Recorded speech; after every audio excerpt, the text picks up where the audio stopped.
In this stream, I'm specifically going to talk about the principles of operant conditioning, so like what it's made up of, how it works. And then we're going to look more specifically at reinforcement and punishment, because those can be confusing. And so we'll go through a bunch of examples, and hopefully you guys will have everything covered. So just to kind of give you a little background on the learning unit, the focus of this unit covers all kind of basic processes linked to like our learning as humans or as animals. And then we can use this information to encourage good behavior. So you probably see some of these principles that we're going to talk about. Either like your parents probably use them with you. They probably don't know that they're operantly conditioning you to do things, but they are. And then you probably will see some of these things in schools as well, and we'll talk about those. This unit makes up about 7 to 9% of the AP test, so it's like a medium-sized unit. And then really the 3 big topics that get covered are classical conditioning, operant conditioning, and observational learning. And again, tonight we're focusing on the operant aspect of it. So what is operant conditioning? We call it a type of associative learning, like classical conditioning. They both fall under that umbrella of associative learning. And what that means is basically you just learn to associate your own actions with a consequence. So I learned that if I do behavior A, then consequence B happens. And then depending on if it's a reinforcement or a punishment, I might increase doing that or I might decrease doing that. The key, though, difference here between operant and classical conditioning is that operant is voluntary behavior. So you have to know that. Classical conditioning deals more with like reactions and like biological things that happen. Operant conditioning is like, I'm going to choose to take out the trash or not. I'm going to choose to buckle my seatbelt or not. It's all voluntary behavior. It's not a reflex. It's a choice that we make. And then the basis or the whole premise here of operant conditioning is that an action that we complete, if it's followed by a reinforcer, we're more likely to increase that action. And an action that we complete followed by a punishment is designed to then decrease. So if we're trying to increase a behavior, we're going to reinforce. If we're trying to decrease a behavior, we're going to punish. And that's really the whole premise of operant conditioning. Voluntary, that's a key, you got to know it's voluntary behavior, and then reinforcement and punishment. So how do we get here? You need to know a little bit about the people who got us to understanding operant conditioning. And so this guy's name is B.F. Skinner. He's like one of the most influential modern behaviorists in psychology. Pretty important guy.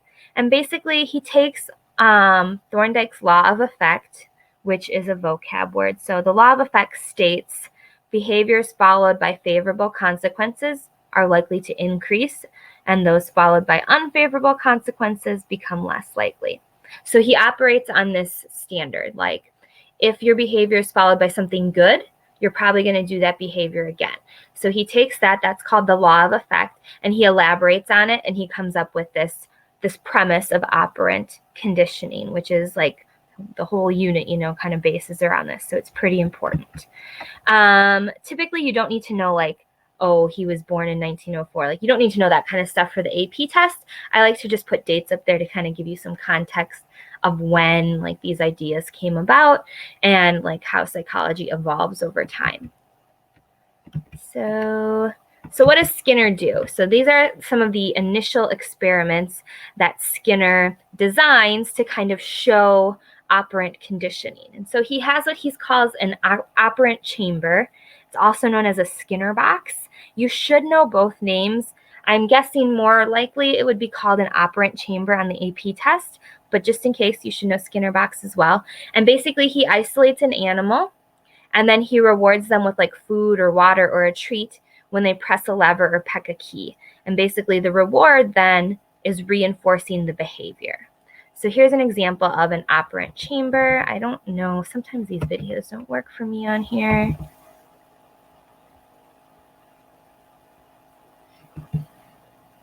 Let me turn my volume up because I don't know how that works for you guys. Hopefully this works. All right, let's try again. And we're going to try another pigeon now, and I will try to pick out some particular pattern of behavior and make it a more frequent part of the repertoire of the bird. I find the bird has been already conditioned to eat when the magazine sounds and the light flashes. Now we'll just watch its behavior a bit. It's not doing anything in particular, you see, but I'm going to try to get it to do something. Suppose I shape up the behavior of making a complete turn. What I do is simply, as I did then, to wait for some part of that behavior. There's more of it, you see. Well, you can see the effect is instantaneous. I'm waiting for it to turn counterclockwise now. And then I reinforce that movement. I wait for a more pronounced movement than that. It's got to be more than that.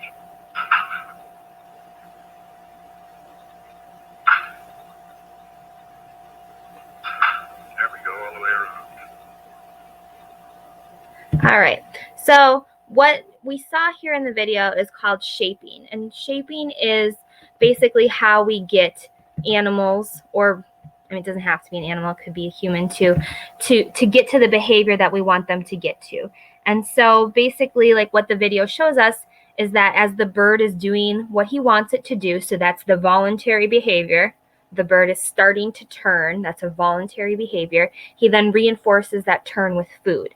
And then he waits till it turns a little bit more, and then he reinforces it again with food, and then a little bit more, and then he reinforces it again with food. And so basically what we're doing here is by reinforcing or rewarding the turn, the bird is learning, well, every time I do that, I get a food, so I'm going to do a little bit more, and a little bit more, and a little bit more.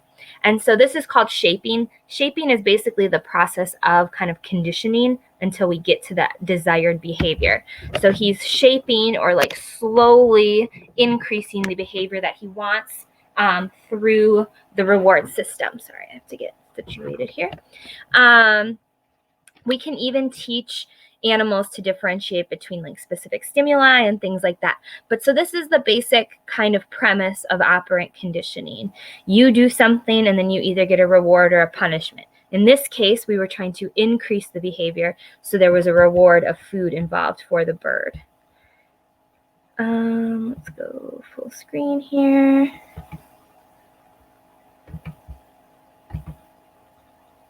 All right. So when we talk about being able to discriminate between stimuli, we do this all the time as humans, right? We're higher level creatures. And so when we get to a discriminative stimulus, it's something that's going to occur before a behavior. And so the stimulus is also going to signal the consequence of our behavior. So the SD stands for discriminative stimulus. So it happens first, then we have our behavior, and then we have our consequence. So for example, a green stoplight, that is a signal to us. That means something, right? We know what green means. And so the behavior that follows the green stoplight is go. And what's the consequence then when we go through an intersection on a green light? In theory, you safely cross the intersection, right?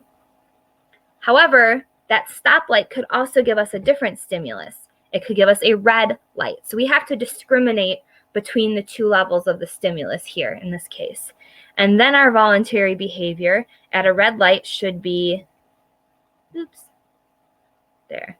The X should have came first. Not to go, right? A red light signals for us, don't go. And then the consequence of not going in that case is not getting a ticket or avoiding an accident, things like that.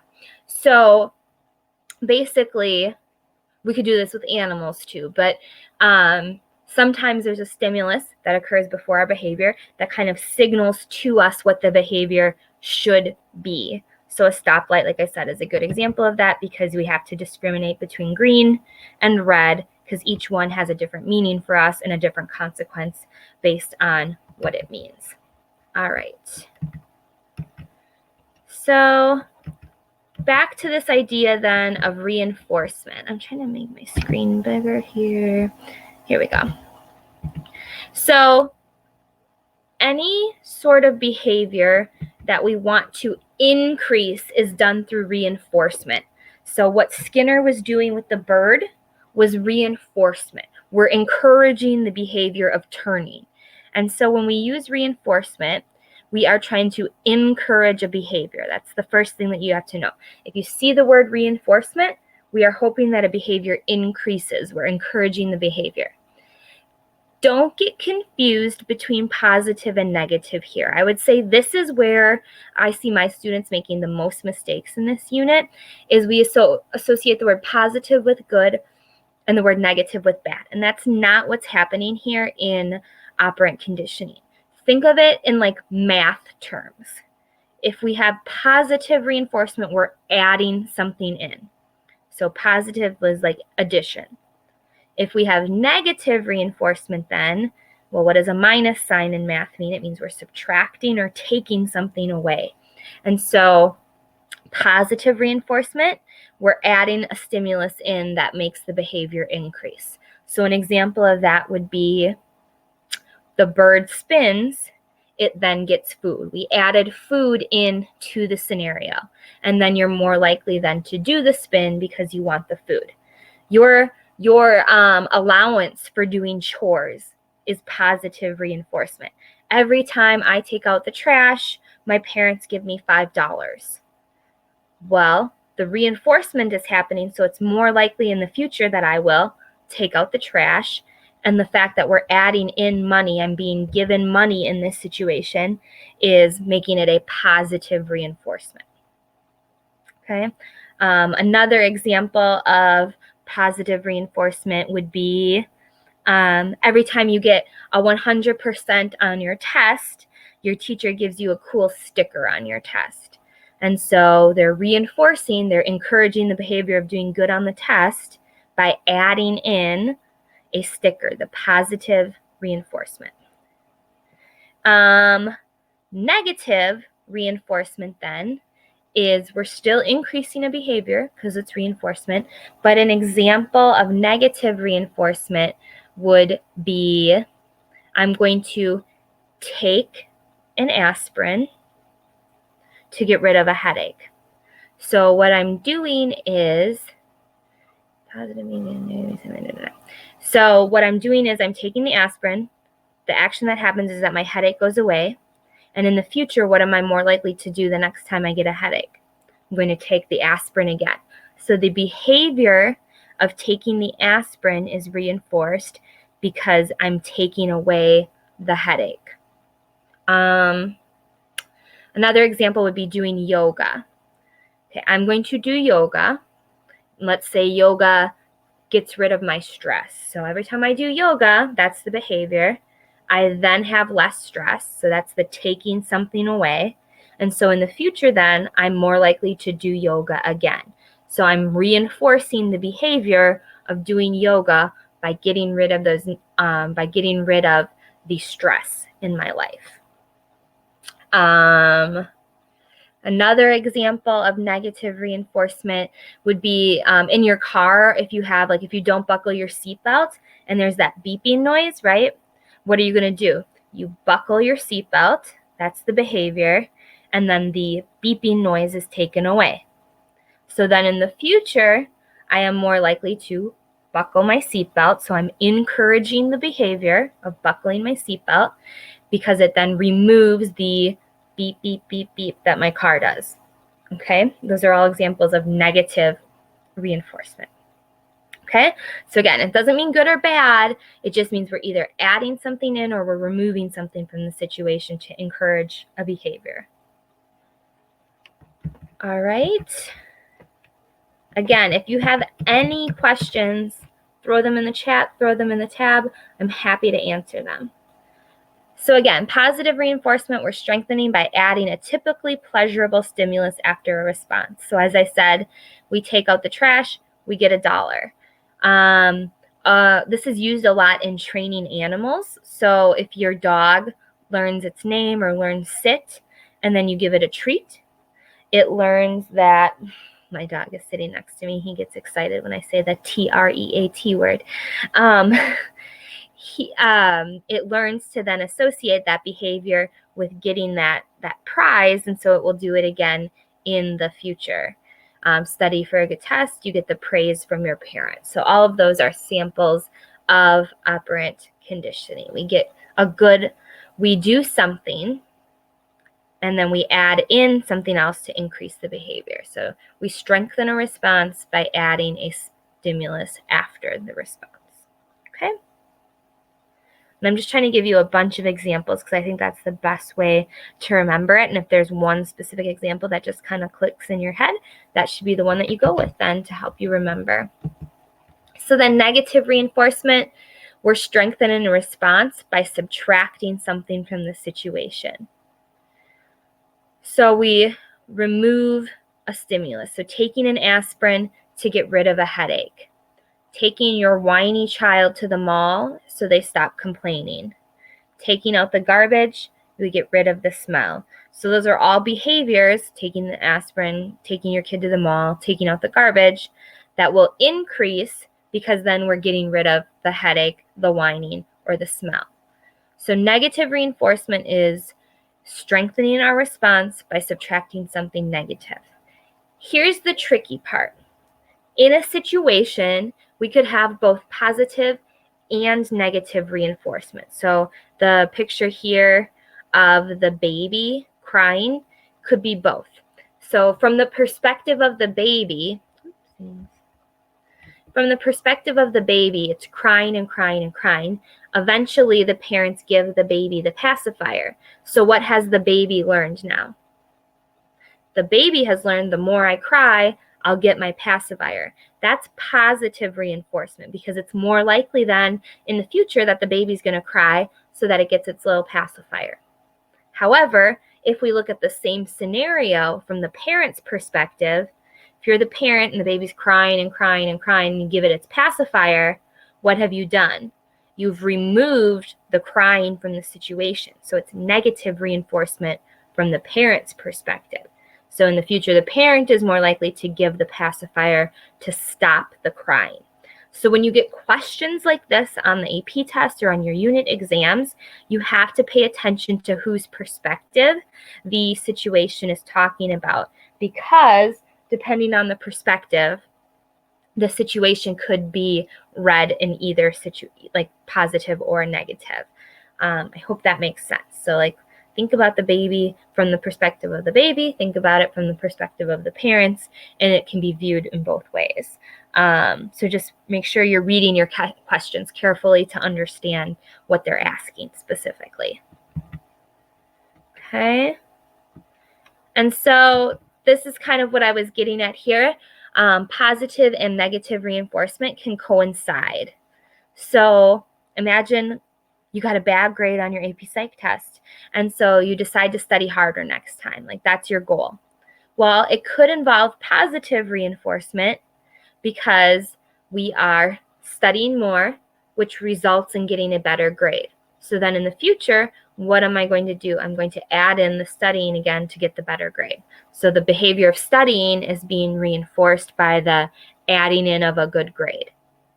On the other hand, maybe I study really hard for the test, and then I go in and I feel confident, and so I don't have anxiety leading up to the test. So the behavior of studying is being reinforced because it's reducing and taking away my anxiety. So again, the situation can have multiple sides to it. You just have to make sure you're going by what the question is specifically asking for. And the same way that I said, make sure you're reading the question carefully. Also make sure that you're not, sometimes my students will say, well, by doing this, it makes me feel like this, this, and this. It's not asking how you feel, right? It's asking you to read the question and give specific information in regards to the question. So just make sure you read it and you understand from what they specifically want. And this is just a clip from Family Guy we can watch really quick that gives another example of conditioning here. Lewis! Mom!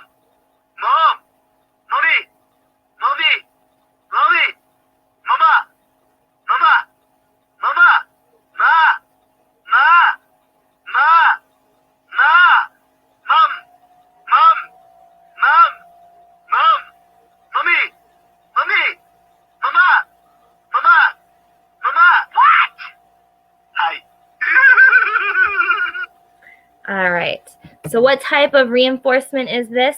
Well, again, it depends what perspective we take. From little baby Stewie's perspective, he is going, mom, mom, mom, mom, mom, mom, mom. He's doing this thing. And then what does he get in return for that? He gets an add-in of attention from his mother. So that's positive reinforcement, because now Stewie knows that he just needs to say mom 50 times before his mom will pay attention to him. And so it's reinforcing that behavior of saying mom, mom, mom, because he got the reaction. On the other hand, for Lois, as she's laying there and he's going, mom, mom, mom, mom, it's negative reinforcement, because when she responds, she gets rid of his whining or his like mom behavior. So from Stewie's perspective, that behavior is going to increase because it gets him the attention. From Lois's behavior, she's also going to be more likely to respond in the future because it gets rid of his whining behavior. Okay?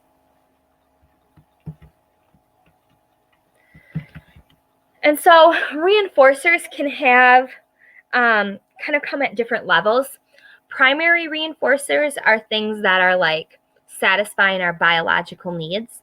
And so that's things like food when hungry, aspirin when in pain, but they only work when you have that desire. If I have a headache, my behavior, like there's no reason to take an aspirin. So there's no reinforcement that needs to happen.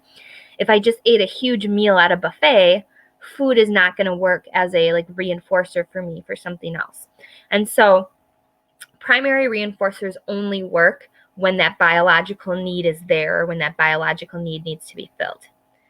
Secondary reinforcers, though, however, are kind of like things that lead us to primary reinforcers. So like money is the best example here, because I can use money to buy food, to buy aspirin, to buy all of these things that fit my biological needs. And those don't have like a final fulfillment, right? I can never have enough money to meet my needs. I can never have enough aspirin. I mean, in theory, you could have enough aspirin, but you know what I mean? Like, you'll always need the money to get to those primary needs.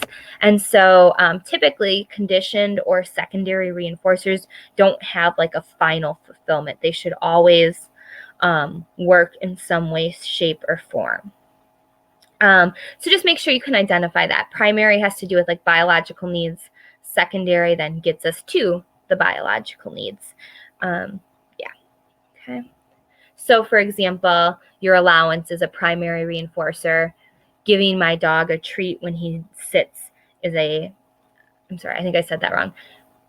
What did I say? Did I say allowance is secondary? That's what I should have said. And then primary would be like giving your dog a treat when they do a trick or do what they say, do whatever you ask them to do.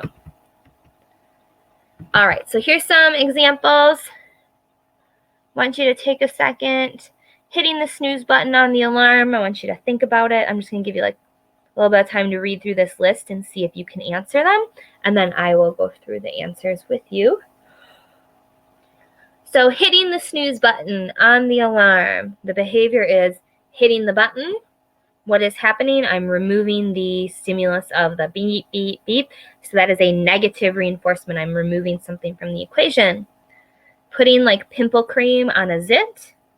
So the behavior is putting on my pimple cream.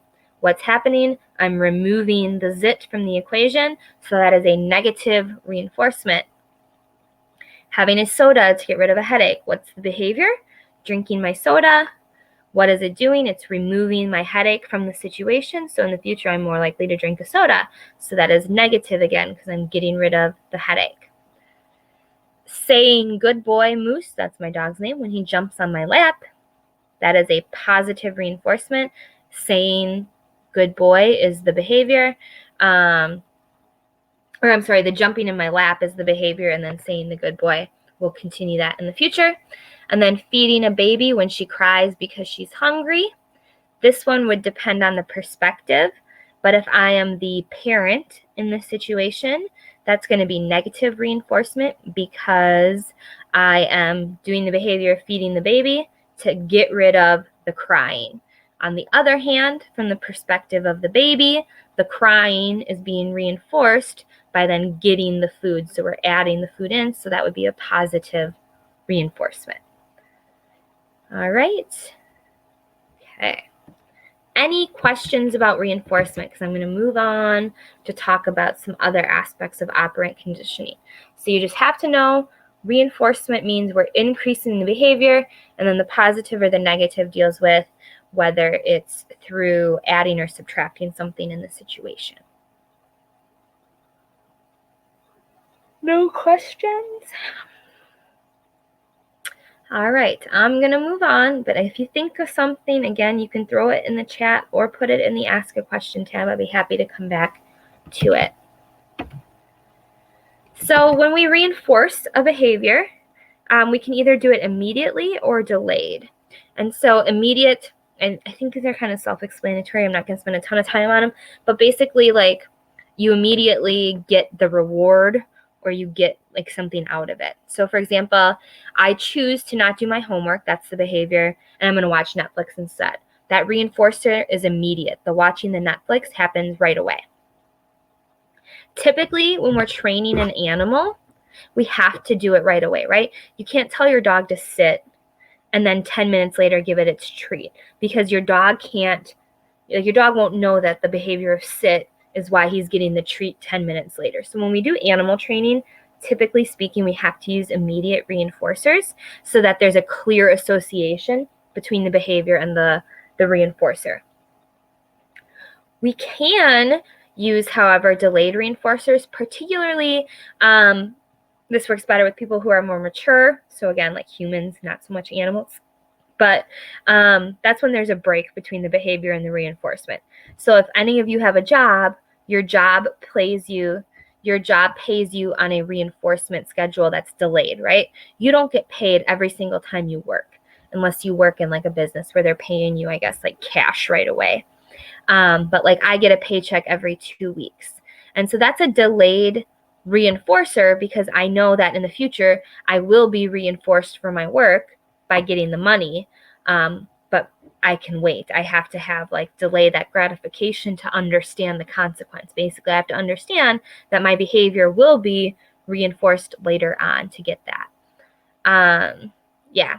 So typically we would use immediate with animals. Delayed works better with people who are more mature and can understand the relationship between their actions and the rewards. All right, so I saw a question. I did forget to say this on the last slide. So hitting the snooze button on the alarm for primary versus secondary, I would say that's a primary reinforcer because you're getting more sleep, and that's like a biological need. Putting pimple cream on, I would say that's secondary because that leads to attractiveness and things like that, which could in theory lead to biologically speaking sex and reproduction, I guess. Having a soda to get rid of a headache, that would be a primary because we're getting rid of a biological headache. Verbal praise is probably more of a secondary reinforcer. It's kind of towards love and that sort of thing. And then food would be a primary reinforcer. So, yeah.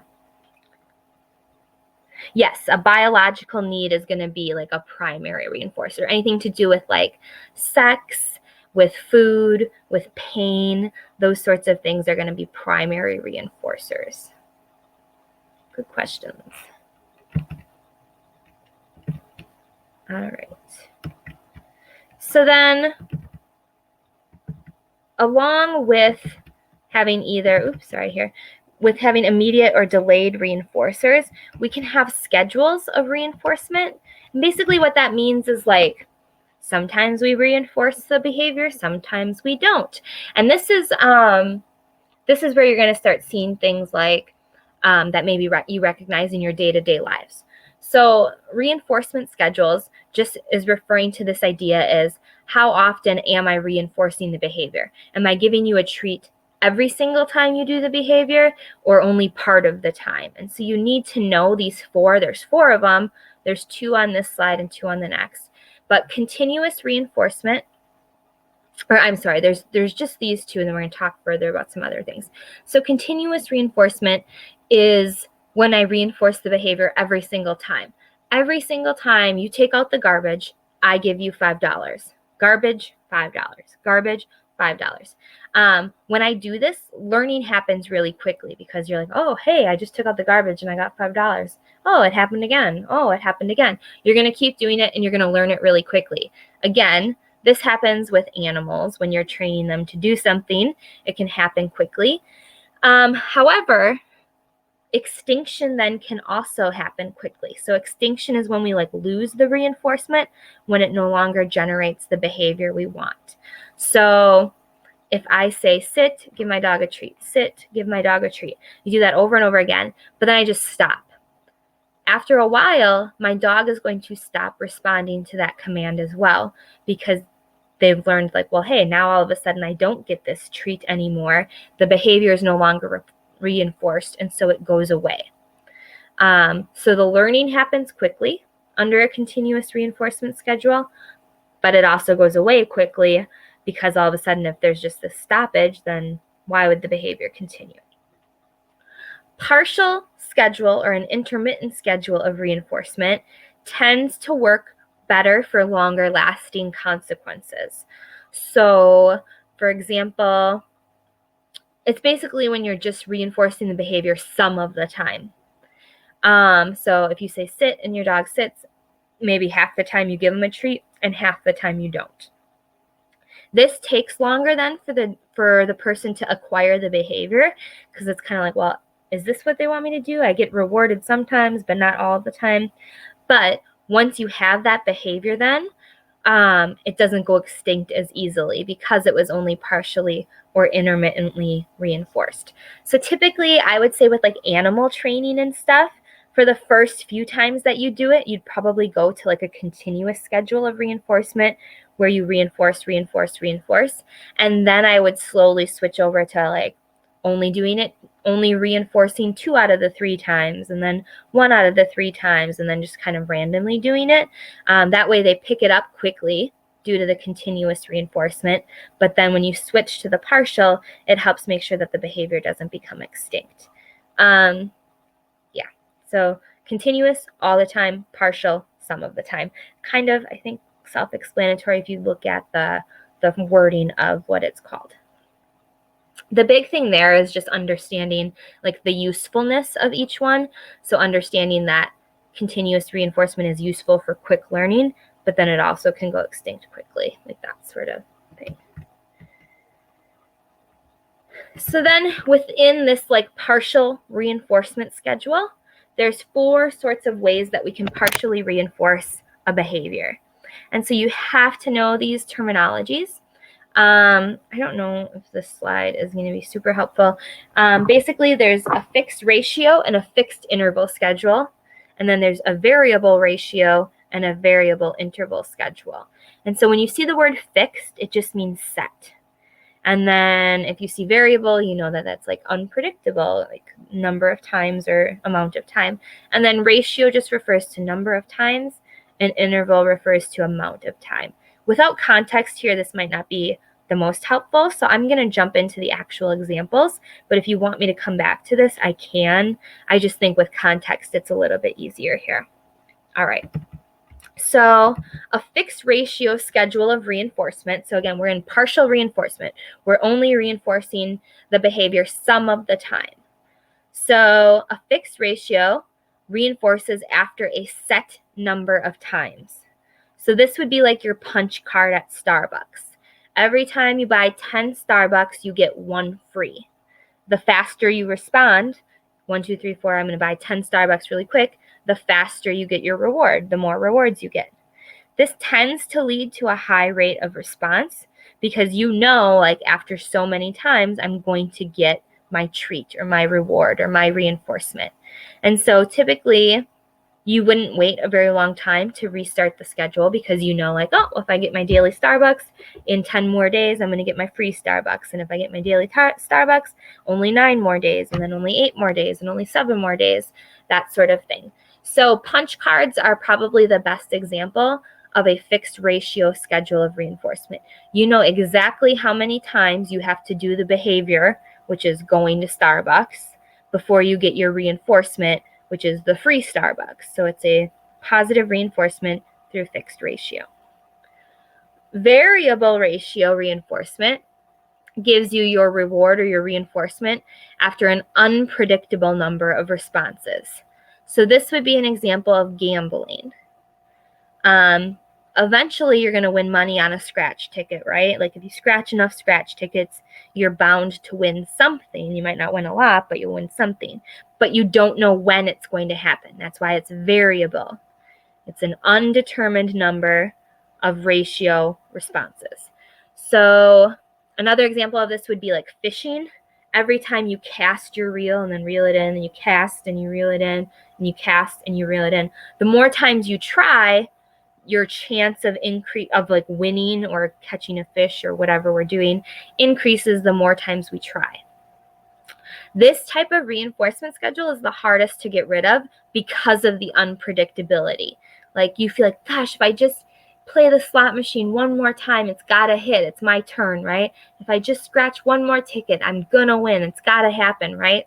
Because of that unpredictability, this is like actually kind of can lead to like addiction and things like that. And that's sort of how those games operate. Because of this principle, they know that it's hard for you to like stop the behavior because of like the fact that, oh, it could just be this next time that I win. So fixed ratio, after 10 punches, I get my free Starbucks.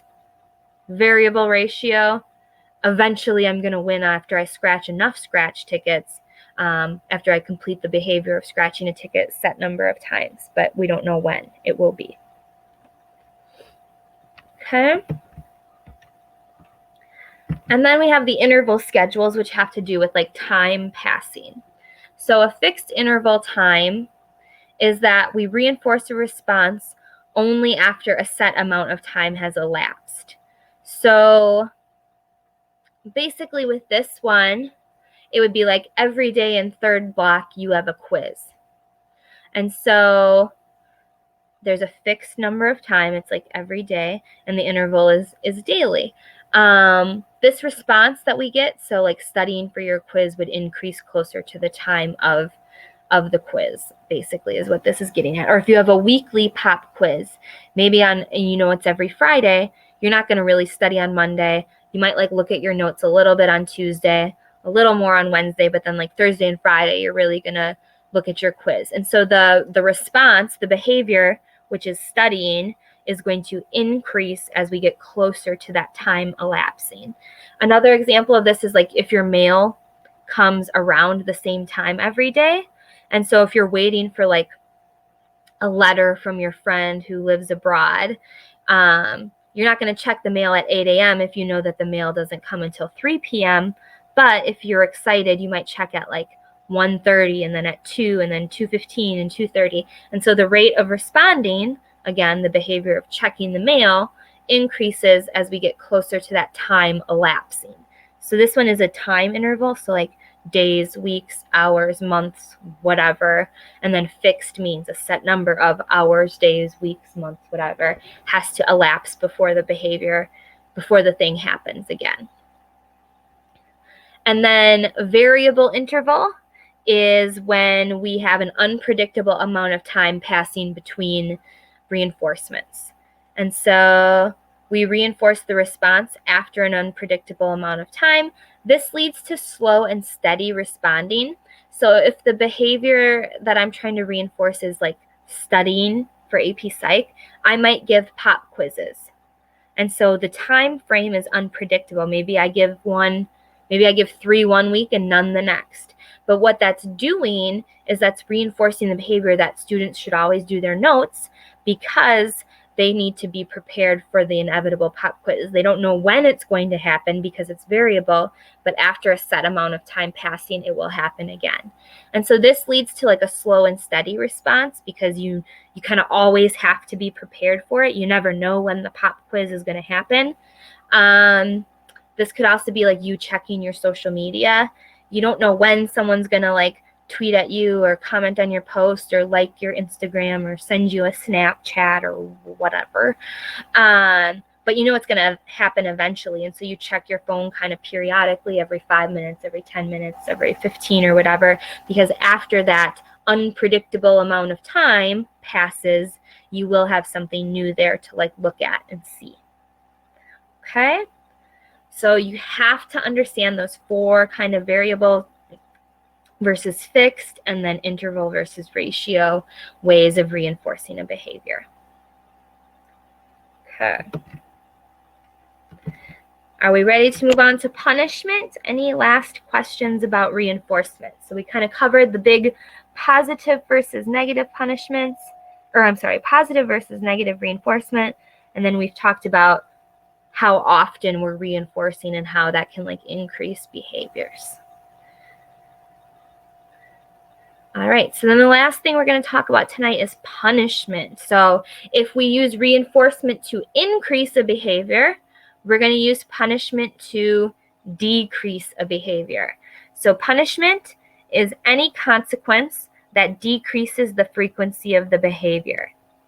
Punishment has to be swift, meaning you do something bad, I need to punish you right away to get maximum effect. And again, punishment is reducing behavior. So that's the whole goal. Reinforcement is increasing behavior. Punishment is reducing behavior. And so just like that there's positive and negative reinforcement, there's also positive and negative punishment. And so again, we're not thinking in terms of good and bad here. We're thinking in terms of addition and subtraction. So positive punishment, which kind of sounds silly to say, right? Because you don't associate those 2 terms together. But positive punishment is when we add in an aversive or a bad stimulus to decrease a certain behavior. So for example, the picture here shows your dog that's chewing on your shoe. Positive punishment would be yelling at the dog. We've added in the aversive stimulus of the angry yelling to decrease the behavior of chewing on the shoe. Sorry, I just like need my computer. Or if you've ever had a dog that like barks a lot and you spray it with a water bottle to get it to stop barking, that's positive punishment. The behavior is the barking. The punishment is the squirt bottle. And then in theory, your dog should bark less. So the punishment works, it decreases the behavior. My dog doesn't respond to that, so it doesn't actually work. But in theory, that is positive punishment. I'm doing the action to decrease the behavior. Okay? Negative punishment then. This is probably one that your parents like to use with you if you ever misbehave and get in trouble. Negative punishment is when we subtract or take something away that someone likes to decrease the unwanted behavior. So, for example, the mom in this picture is taking away the kid's cell phone. So that's negative punishment. Let's say the girl in the picture like sassed her mom. She talked back to her mom. So the behavior is the talking back. The consequence then is I'm taking away your cell phone.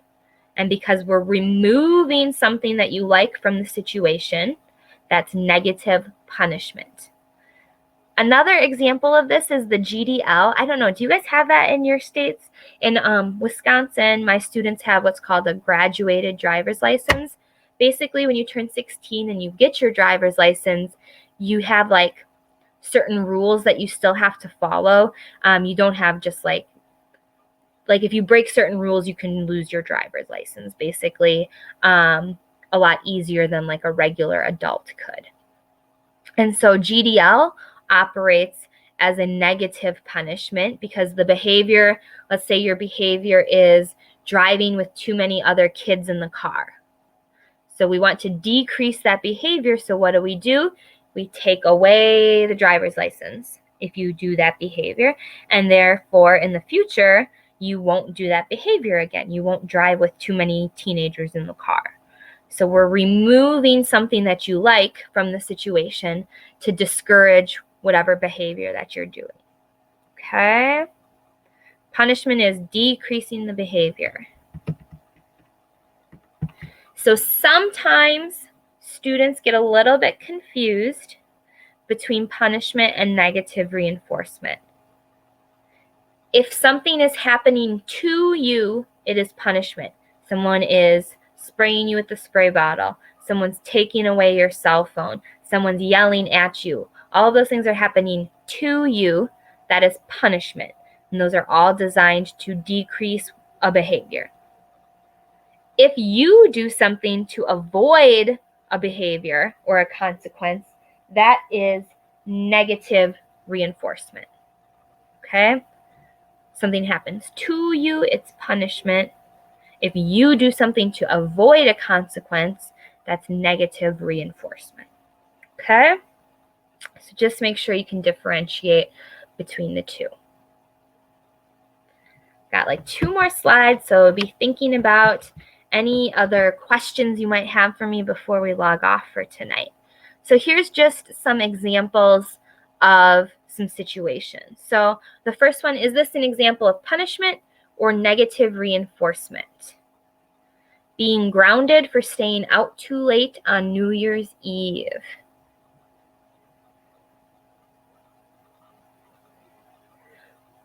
So that would be an example of negative punishment, right? It's happening to you. Your behavior was staying out too late, and therefore your freedom is being taken away because you were grounded, right? It's negative punishment. So then in the future, you're less likely to stay out past your curfew. Making your bed so your mom won't nag you. That is negative reinforcement. So you are doing something to avoid the nagging. So your behavior of making the bed will increase to then avoid the nagging from your mother. You've removed the nagging from the situation. Handing in your homework so the teacher won't call your parents. That is also an example of negative reinforcement. You're doing a behavior to avoid the consequence. So it's negative reinforcement. Speeding ticket, that's something that's being done to you. So that's punishment. And then staying seated in the cafeteria so the principal stops giving you a dirty look would be negative reinforcement because you are avoiding the negative look. You're removing that from the situation. Okay? Makes sense? All right, so here's our last slide then. Punishment is a great thing. We use it, right? Schools use it, your parents use it. However, the problem with punishment is that it doesn't actually make a behavior go away. It just suppresses it. It kind of teaches you like what not to do in the situation, right? But it doesn't necessarily tell you what to do. And so we know that people who are punished harshly often have an increase in aggression. It creates fear, things like that. And it doesn't necessarily guide us to the right behavior. And so like while punishment is useful, it's probably better to try and rely on reinforcement instead, because reinforcement is like, sorry,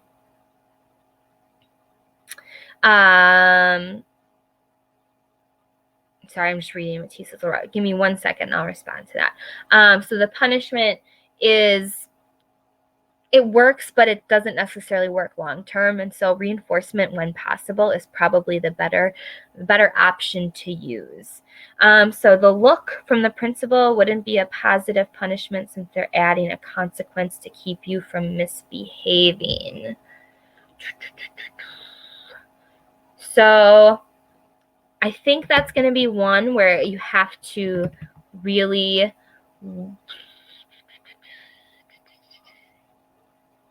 So you're avoiding the look though. So I think you didn't get the look. You stayed in your seat to avoid the look. So that's why that's negative reinforcement. I think if it was like you got up out of your seat and the principal gave you a dirty look, so you sat back down, then that would be positive punishment. And I could have probably wrote that more clear. Typically on the test, it would be, I would say, a pretty obvious scenario that hopefully you won't have to kind of guess like, oh, gray area on. But yeah, so I think that's a scenario where you could probably read it either way, depending on how clearly that was stated. So that's a good point though. Good question.